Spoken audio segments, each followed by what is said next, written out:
Now at 5, fun at the Indiana State Fair. Today is opening day, and tonight on this Friday night, we take you live to the fairgrounds where you can look at all the action that's underway. It draws fans from all over the world. We're talking about Indy's largest annual convention, Gen Con. I'm Emily Longnecker at the Indiana Convention Center. Coming up, we'll bring you some of the sights and sounds, including some of the unique souvenirs you can take home. How much can I buy now, really? And what a spectacular day of weather we've had for opening day at the State Fair, or anything that you've had planned. Sunshine and 70s. How about the weekend? I'll have that forecast. Live from Indy, you're watching 13 News.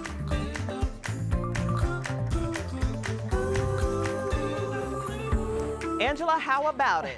It is opening day at the State Fair, which is the perfect weather for it. And it's the perfect night because it's Friday night. If you haven't made plans to go, there is plenty of time, and you need a road map. We sent our Ella Rhodes out to check out all the fun for us tonight. And she joins us live from the State Fairgrounds. Ella, I know you got into a lot of fun today. Yeah, I sure did, you guys.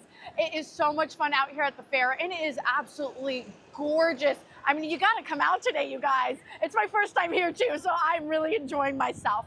But as you can see, the crowd isn't too busy yet. People are taking some photos and everything like that to enjoy the first day of the fair. So when you're coming for the food, or to ride some rides, to play some games, or just learn about the great state of Indiana, you can do it all at the fair. Now, when it comes to food, there's 40 new foods for you to try this year. There's plenty of entertainment as well, like dog shows and live music and plenty of 4-H competitions. This year, something brand new the fair is doing is the Big Top Circus. And as always, there's something for everybody, and especially those fair shows for all those hardworking 4-H students. 17-year-old Maggie Ramsey has been a part of 4-H the past 8 years. And she says there's just so many ways for people to get involved in 4-H, whether that's livestock, agriculture, arts, or cooking. And Maggie actually has 3 cooking projects at the fair this year. When my work gets presented, I feel like really proud. I did a great job. I did such a good job that everybody is able to see it. Yeah, something that's just so great about the fair is that it celebrates so many people across the state of Indiana. Maggie was also helping out set up a bunch of different 4-H projects. She said she set up over 700, you guys. So there's just so much to see here. I really recommend checking that out. All right, so just wondering, Ella, you spent the day out there. What's been your favorite experience so far? I honestly think it's just everybody enjoying themselves and having a good time. I haven't seen one person upset, so it's just a perfect day for this. And also the food looks fantastic. I've got my eye on a corn dog.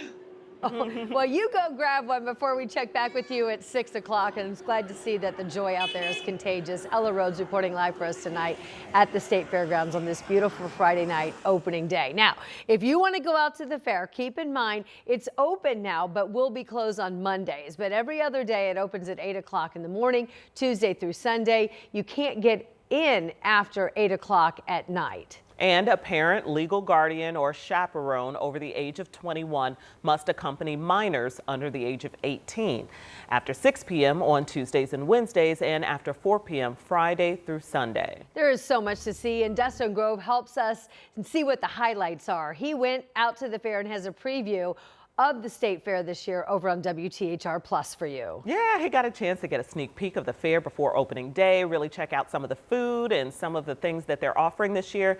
You can check it out on our streaming app. If you don't have it, go get it. You can download it on your TV, and it is free.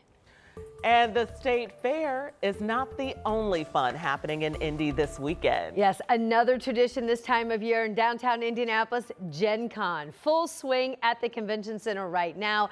That's where we find our Emily Longnecker reporting live tonight. Emily, fun to see you out in this environment. A big change from the State House, that's for sure. I mean, such a big change, you guys. You know, it's a sold-out crowd here. This convention, it's Indy's largest annual convention. It brings in people from all around the world, and there are thousands of games that you can play here. It's a gaming convention, and people often dress up as some of the characters from these games, and oftentimes they want to take home souvenirs from some of these games, and they can buy them here in this big exhibit hall. This is kind of where you get your Gen Con merch. There are thousands of vendors here. One unique vendor that we ran into, take a look, a swordsmith here at Gen Con. This company crafts swords and knives and weapons similar to what you find in those games or movies like Lord of the Rings. There's literally something for everyone. It's kind of like a nerd central just because we have a huge variety of different kind of genres over here, from things like video games, series, trilogies, and other items. And we just want to make sure that we speak to a variety of people who want to come through. Swords is kind of in our DNA. I mean, you lived and died by the sword for 100,000 years. So it's something every man gravitates to, I feel, and a lot of women. In fact, I'd say about 40 to 50% of our sales are to women, especially for custom orders. But they want something that also reflects their tastes. And you know, even if you don't have money to spend down here, I got to tell you, the people watching is really priceless. This is a sold out crowd, but if you can kind of stand outside and see all of the folks that are dressed up coming in, and it's wonderful to have conversations with them and say, hey, what game are you from? I don't always know. I was relieved to see Superman. I was like, oh, it's a character I know, Superman. Come over and talk to me. But the people watching, again, just I think the most fascinating thing down here, the most priceless thing. These folks, though, they're in Game Central. They're playing games. They're having fun. This is a 24/7, a 24-hour convention, so they'll be going all night. There are folks that literally will be here going all night, playing games and having a great time. And Felicia? Yeah. Wow, I didn't know it went 24/7. It does not close. And just a kudos to Emily. We're all chuckling here because we know that this is not quite her thing. Yeah. But she can talk to anybody and have a good time anywhere.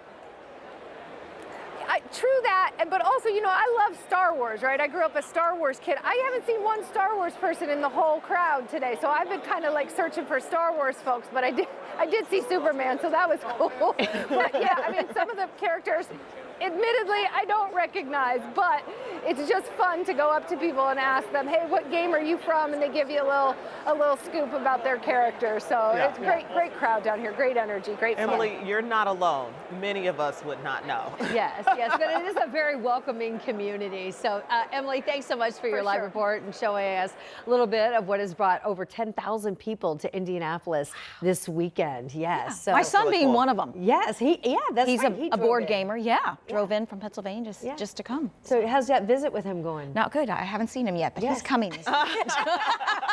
That's because they want to see their friends that they play these games with all across the country, and this is their chance to be face to face, or their friends from school. So. That's what happens when baby Teddy grows up, Felicia. Know. They leave. I cannot They leave. imagine.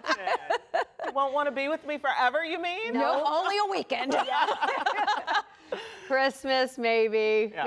And then a weekend. Yeah. All right. Hey, but it is the weekend. Yes, it is, and it is a beautiful weekend. It's just, we're just so excited. We've got the Friday feels, can you tell? Yes. Friday feels, and if you are coming downtown to a concert, if you're coming to Gen Con, State Fair opening night, the weather's going to be spectacular this evening. Temperatures in the 70s through sunset, then we'll drop into the 60s, eventual low temperatures in the 50s. We do have a little bit of smoke and haze out there. I'm going to talk more about that in a few minutes. We're in the 70s now.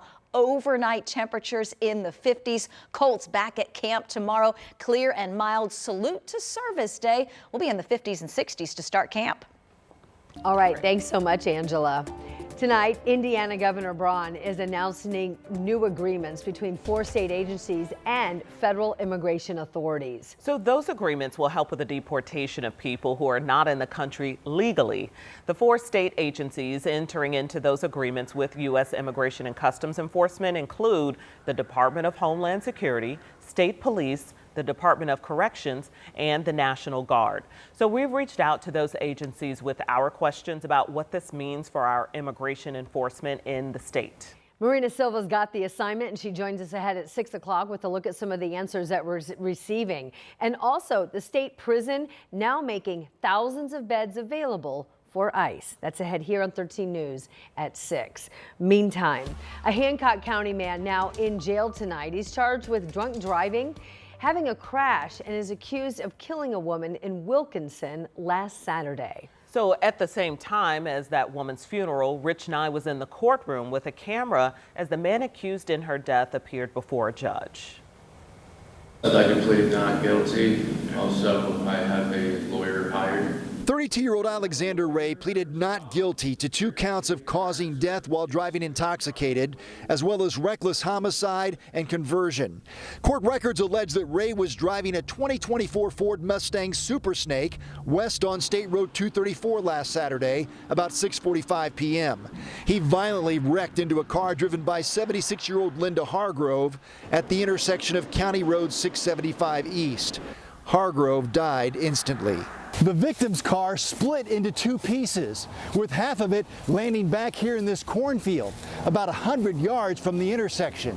Car parts are still strewn all over the yard almost a week after the crash. Ray and his passenger in the Mustang were not seriously injured.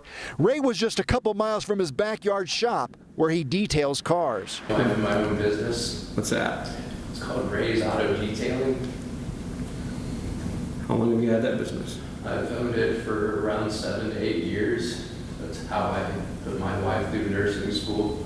Court records say the Mustang was at Ray's shop, but the owner did not give Ray permission to drive it. He does work on cars from time to time, so people will leave those cars in his care, apparently for the purpose of being able to do some work on those vehicles. We believe that this is one of those vehicles for which he was entrusted to do some work on, but he was not entrusted to be able to drive at what we believe would be a high rate of speed. That's what we believe occurred at this particular accident. The judge set bond at $100,000 cash. A trial date was not scheduled. Ray is due back in court August 20th. In Hancock County, Rich Nye, 13 News.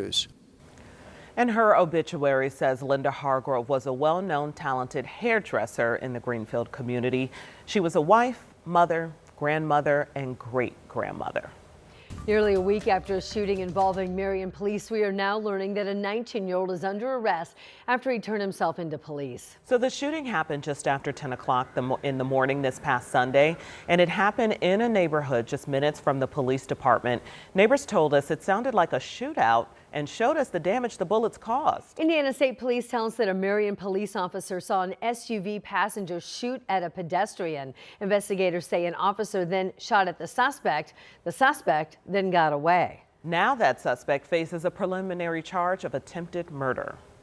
Tonight, police tell us they are searching for an Indianapolis teen, and they now say that teen is responsible for stealing Lego sets at gunpoint late last year. As Ashton Hackman explains, the charges come months after the incident and is not the first theft case the 19-year-old has. Court documents say it happened nearly 9 months ago here at the Target in Columbus. An employee noticed a man pushing a cart full of Legos past the cash registers without paying, and when that employee asked to see a receipt, the man pulled out a gun. It was November 4th of last year. Court documents say after pulling that gun, 19-year-old Isaac Armstrong of Indianapolis walked out of the Target. In his cart was over $1,000 worth of Lego sets. Police say he hopped in the back of a silver Mazda and took off. A former Columbus cop happened to be in the parking lot and saw the employee follow Armstrong. So the cop followed the car onto Highway 31. State police later caught up and chased the Mazda at speeds of over 100 miles an hour on the shoulder. Court docs say 40 miles away near Indianapolis, Armstrong hopped out of the car while it was moving and was arrested but later released. Online court records show Armstrong has 6 other pending criminal theft cases in several counties: Bartholomew, Marion, Hamilton, Howard, and Johnson counties. Armstrong still has yet to be arrested on these new charges. If convicted of a level 3 felony, he faces up to 16 years in prison. Reporting in Columbus, Ashton Hackman, 13 News. Headed back to school. The improvements made to the bus tracking app that's now available to IPS parents. That's ahead right here at 5:30. But first at 5, an outpouring of support. How Hoosiers showed up for a marching band in need. And the Fever are once again without Caitlin Clark tonight, but how her absence has paved the way for Aerie McDonald. That's coming up after the break.